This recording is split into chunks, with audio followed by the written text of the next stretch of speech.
in trouble. Ain't no doubt. And now I'm stuck watching these three. And it's so hard.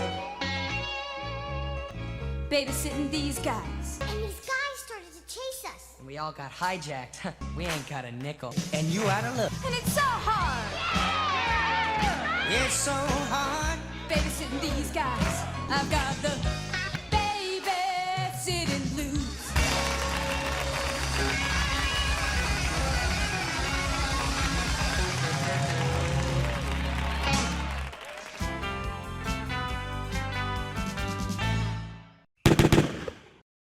Hello Liberty fam and welcome back to the channel. Today I have another update in the ongoing NRA lawsuit saga, which I've covered in one or two videos already that I'll link in the cards throughout this video. The crazy thing is, this new update makes sense. Maybe not the babysitting part, but the part saying LaPierre needs to pay back the NRA and should be fired immediately? Yeah, that's pretty legit. First, here's a quick review on what happened in seasons 1 and 2 of The NRA is a Big Fat Mess. Long story short, New York Attorney General Letitia James has been going after the NRA for a few years now, trying all different ways to break up the organization. In the process, the NRA's finances went public and showed Wayne LaPierre and his closest buddies with their hands in the cookie jar over and over and over. So, instead of having NRA money going towards, I don't know, fighting gun control, it was going to Wayne's new suits and shopping sprees and fancy hotels and private jets and family vacations, plus gifts and kickbacks to friends and family members that helped keep the finances hush-hush. When the info got out and board members complained about it, they got booted out of the organization, which has helped Wayne maintain his spot at the wheel despite the metric shit ton of dirty laundry surrounding him. Tens of millions of dollars worth of dirty laundry. Enough, perhaps, to fill the 107-foot yacht he used during the 8 trips he and his family took to the Bahamas on the NRA dime. Eventually, James filed to dissolve the NRA completely. To try and get out of some of the litigation, the NRA filed for bankruptcy in an attempt to move themselves out of New York. Though, we have some fun new details about that one if you keep watching. A judge blocked that attempt, basically saying, yeah, we see you trying to get out of that lawsuit, and ruled that the bankruptcy wasn't filed in good faith. In March, the New York Supreme Court refused James's request to dissolve the NRA, ruling that it would harm NRA members and the public more than it would help them. The courts did, however, say the lawsuit against LaPierre's misuse of funds could continue.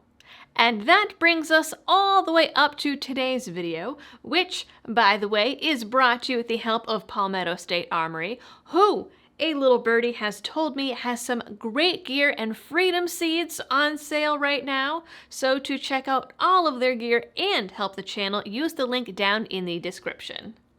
The newest developments were initially reported by the Trace, so you know the details are pretty ugly. When her promise to dissolve the NRA was shot down, James filed an amended complaint, this time to request the appointment of an independent monitor to babysit the NRA and their finances.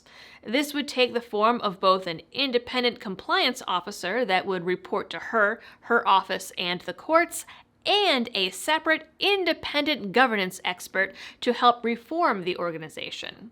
What could possibly go wrong? But that's not all. It also holds LaPierre and his cronies liable for all of the misused funds and demands they pay restitution or damages plus interest, including their salaries.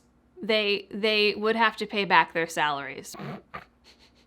It would also forcibly remove LaPierre from his position and prevent him from being re-elected or reappointed to any position of power within the NRA ever again. And the best part?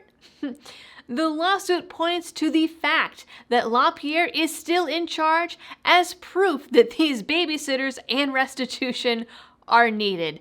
I mean, honestly, she's got a point with this one. Just saying. The complaints in the lawsuit are, unfortunately, completely valid, very damning, and echo the complaints of many members since this whole thing came to light. The 182-page lawsuit lists almost 500 bullet points of legal violations, including everything I covered in past videos, plus new things that have come to light, like the way LaPierre used NRA funds to pay for his golf club membership, rig internal elections, and even give himself unlimited power within the organization.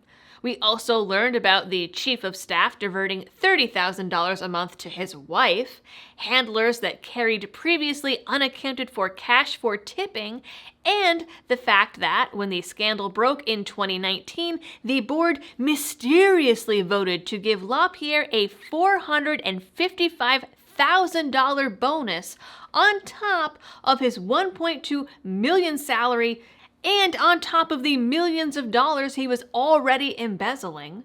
And then, it all kept happening even after everyone involved was caught red-handed. All of this has culminated into the charges in this and the previous lawsuits and have threatened the NRA's status as a nonprofit and almost resulted in it completely imploding.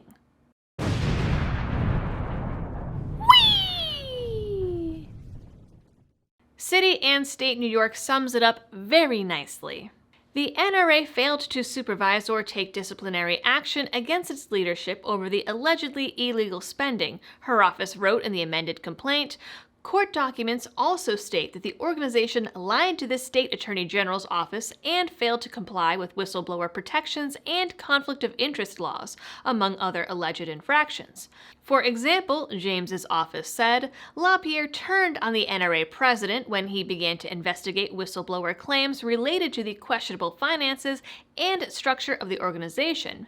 The NRA also allegedly hid reimbursement requests for travel and meal expenses for LaPierre and his former chief of staff, Joshua Powell, along with justifications for the reimbursements to avoid reporting them as part of their taxable income.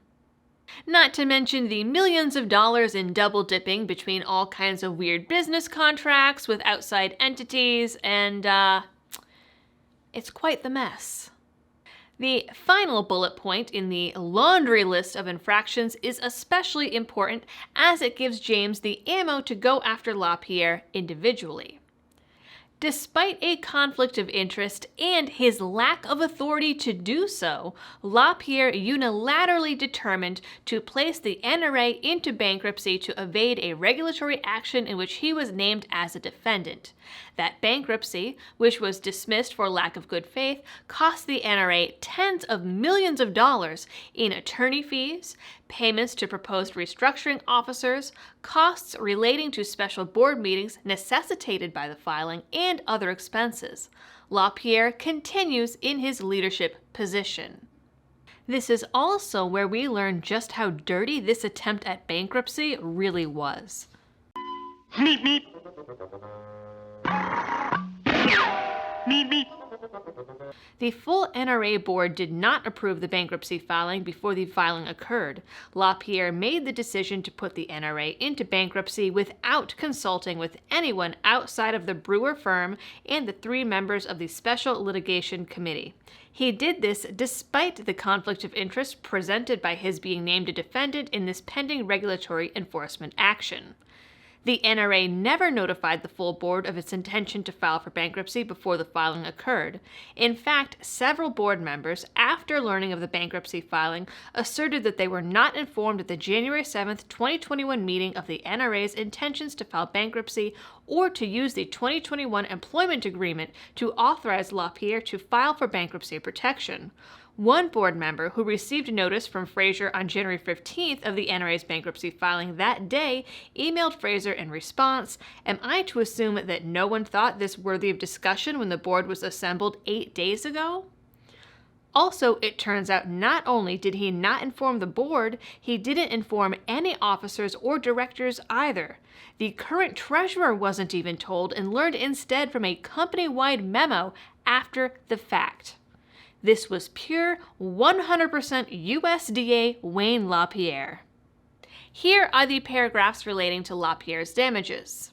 LaPierre breached his fiduciary duties of loyalty, care, and obedience to the NRA by using his powers as an officer and ex officio director of the NRA to obtain illegal compensation and benefits, to convert NRA funds for his own benefit, and to dominate, control, and direct the NRA to obtain private benefit for himself, his family members, and for certain other insiders, including defendants Phillips and Powell, in contravention of NRA bylaws, policies, and procedures and applicable laws.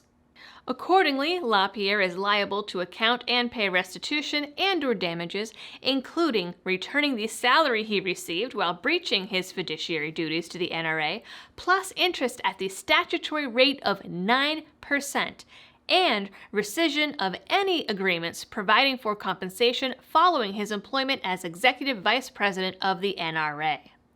Another paragraph further on would bar LaPierre from serving in any nonprofit or charitable organization in New York ever again. There are similar paragraphs to the same effect for LaPierre's chief of staff Joshua Powell, his general counsel John Fraser, and former treasurer and chief financial officer Wilson Woody Phillips. Finally, the lawsuit would require the NRA to adopt and maintain a policy to protect whistleblowers within the organization, and in doing so would require every officer, director, and trustee who retaliated against previous whistleblowers to also be removed from their posts. What I find interesting is the paying restitution plus 9% is an odd flex, because the lawsuit alleges tens of millions of dollars in wrongdoing, so paying it all back would result in tens of millions of dollars in funding for the NRA. Despite previously lobbying to have the entire organization dissolved, this would make Letitia James the largest non-compensated fundraiser the NRA has ever seen. The only catch would be that it would also prevent the NRA from fundraising in New York at all due to some tricky wording in paragraph 704. As a result, the NRA and Fraser violated Section 172D1 of the Executive Law, and pursuant to Section 175-2D of the Executive Law, should be enjoined from soliciting or collecting funds on behalf of any charitable organization operating in this state, and Fraser separately would be prevented from being an officer. Note that paragraph says the NRA and Fraser would not be able to fundraise. Not just him as an individual person. Part of me kind of feels bad to be cheering for this stuff, but at this point, LaPierre and his little BFFs made their beds and now need to lie in them. There were countless calls for Wayne to step down and for the organization to be cleaned up, from videos like this one, videos from other creators, lifelong members, board members, officers. It didn't matter. It all fell on deaf ears, and now here we are. Even all the new policies put in place to try and repair the damage, it turns out, were fake. There needs to be accountability, and so far the NRA has proven it can't do it itself. It just really sucks that it took a lawsuit from a gun grabber in New York to make it all happen. And now that I got that off my chest, that is it for today's video. Please like, share, and subscribe if you're new here. Drop a comment down below. Contact the NRA if you still think that might work. Who knows at this point, because it hasn't worked yet, but maybe there's a miracle somewhere in the wings. And if you like this video and what I do here, you can check out the description for all kinds of other ways that you can help support the channel besides the algorithm button pressing things. And as always, thanks for tuning in, stay safe, and happy shooting. Except Wayne LaPierre. Right now he can go f*** himself.